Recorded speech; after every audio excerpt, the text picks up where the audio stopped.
Aline Cao, chargée de projet au Conseil départemental de l'Oise. Bonjour, je me présente, Mélodie Kwame, chargée de projet au Conseil départemental de l'Oise.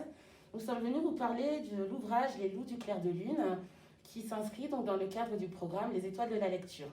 Les Loups du clair de lune, histoire naturelle, illustrée par Amandine Delaunay, est un roman écrit par Xavier Laurent Petit. Xavier Laurent Petit, enseignant et papa de 4 enfants, a toujours été passionné de lecture et d'écriture. Il publie son premier roman en 1994, puis s'en suivent de nombreux ouvrages à destination d'un public jeunesse. Ses romans, nourris par son goût pour la musique et ses voyages aux 4 coins du monde, donnent de la poésie et rendent accessibles à tous des sujets d'actualité.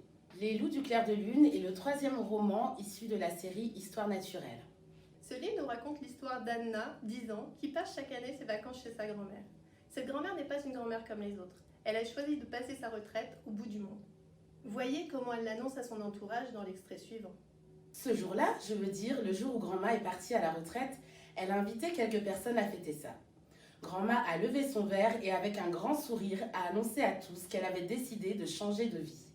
Elle ne voulait plus habiter en ville, ne voulait plus d'électricité, ni d'internet, ni d'eau courante, ni de bruit, ni de télé, ni de bitume, ni rien. Tout ce qu'elle désirait, c'était vivre en pleine nature, se chauffer au bois, se coucher en même temps que le soleil et se baigner tous les jours dans une rivière, même si elle était glacée en hiver.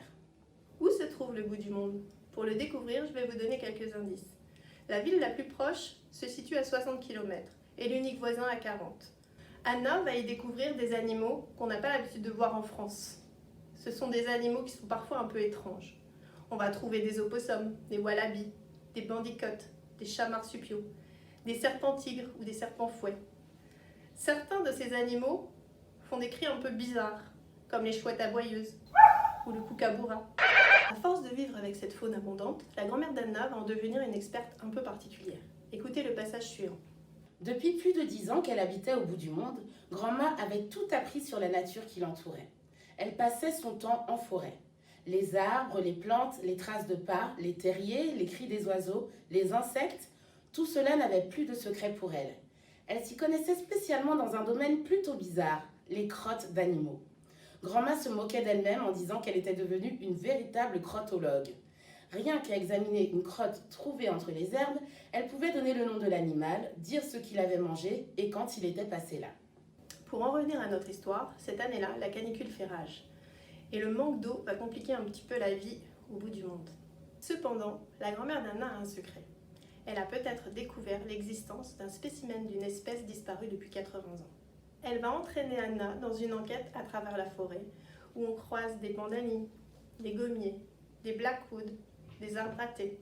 Mais quel est donc cet animal? La grand-mère d'Anna n'en dévoilera le nom que quand elle en sera sûre. D'autant qu'une forte récompense est promise à la personne qui en prouvera l'existence. Les indices pourraient donc être convoités. Qui aurait l'idée de venir au bout du monde pour voler des indices? Et pourtant, J'ai beaucoup aimé ce livre. Les illustrations d'Amandine Delaunay donnent à la lecture une réalité douce et chatoyante. Il y a du suspense, des rebondissements. Les personnages sont singuliers et attendrissants. Découvrons-le dans le passage suivant. un nouvel éclair, un coup de tonnerre assourdissant. Le rythme des gouttes s'est accéléré. Je me suis réfugiée à l'intérieur de la voiture, tandis que grand-mère restait dehors.